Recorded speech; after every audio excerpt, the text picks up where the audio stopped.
माँ मैं सच में ठीक हूँ। ठीक तो तुझे होना ही होगा, नहीं ठीक होता ना तो पिटाई करके तुझे ठीक करा देती मैं, समझा? डर गई थी यार, मैं बहुत डर गई थी बच्चे।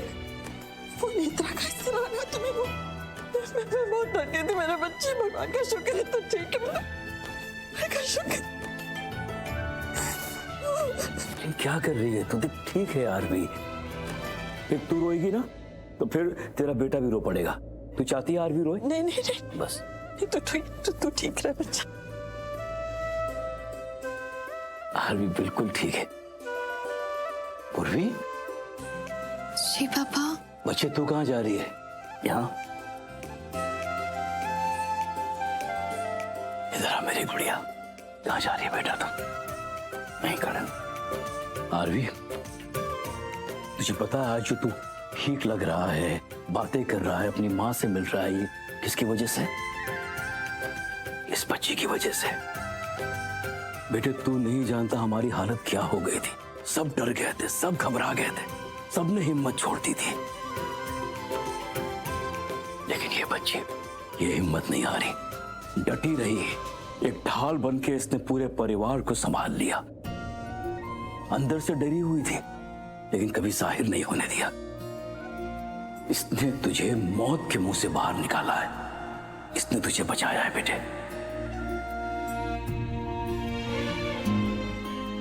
पापा आप ऐसे क्यों बोल रहे हो? मैंने ऐसा क्या किया?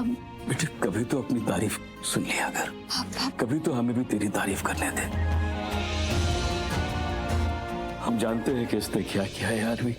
सिंगल हैंडेडली इसने हर चीज की, हमें जरूरत महसूस ही नहीं होने दी कि हम मदद के लिए कहीं और देखें।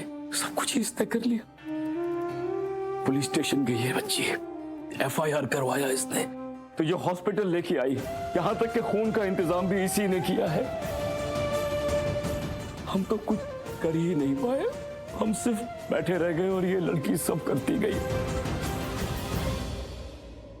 ऊपर वाला ऐसी बेटियां सबको दे। उन्हें इतना कुछ किया है मेरे लिए, मेरे परिवार के लिए। बच्चे मैं सिर्फ यही कह सकता हूं तुझसे कि दुनिया की तमाम खुशियां तुझे नसीब हो पूर्वी। गॉड ब्लेस यू पूर्वी।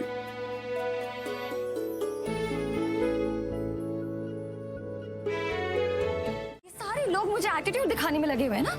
किस बात का एटीट्यूड दिखा रहे? सब भूल गए ना? ये घर, ये सब, ये परिवार के पास जो कुछ भी है, ये लोग जो कुछ भी है, सिर्फ मेरी वजह से। इनफैक्ट आरवी भूल रहा है। कौन था आरवी?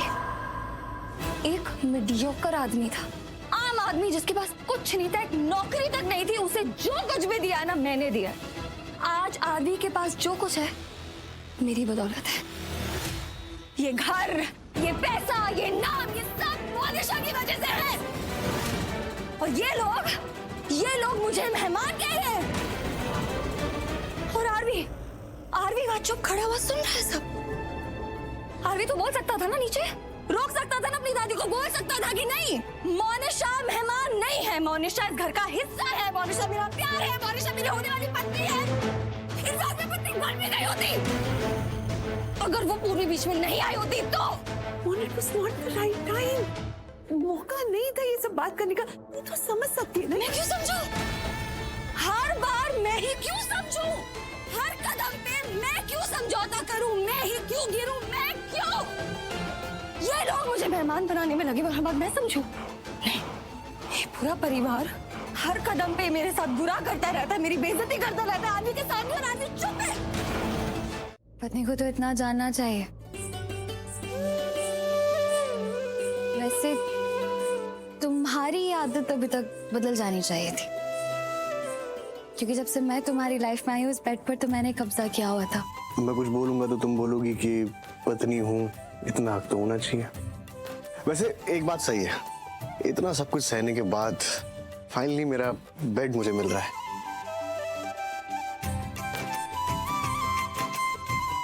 मिल रहा है ना? ले लो, जो लेना है ले लो। एक भी चीज जो तुम्हें ऐसी लगती है कि मेरी नहीं है वो भी तुम ले लो,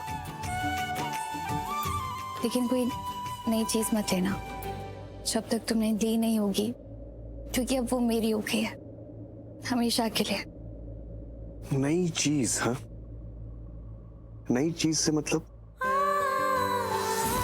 ईश्वर तुम्हें खुश रखे, आरवी के साथ रखे, तुम्हारा सुहाग तुम्हारे साथ रहे। मतलब छोड़ो, मैं बस ये बोल रही हूँ कि मैं कैसी हूँ। अगर कोई चीज मुझे मिल गई है तो वो मेरी हो गई है, तो मैं उसे किसी को भी छीनने नहीं दूंगी। तुम मुझे जिद्दी कहती हो ना? खुद को देखो, सबसे ज्यादा जिद्दी हो तुम। पता चल गया ना तुम्हें? फर्स्ट डे से। लेकिन क्या फायदा, कौन मेरी बात मानेगा? मैं किसी को बोलूंगा कि तुम इतनी जिद्दी हो, कोई मानेगा? लेकिन तुम हो महाजिद्दी। अच्छा है कि तुम जानती हो कि मैं महाजिद्दी हूँ। तो फिर एक बात और सुन लो, अभी मैं तुम्हें मौका दे रही हूँ, जो चाहिए वो ले लो। फिर ये मौका नहीं मिलेगा, पहले ही बोल रही हूँ। मत बोलो, क्योंकि जो तुम्हारा है वो तुम्हारा ही है और हमेशा रहेगा।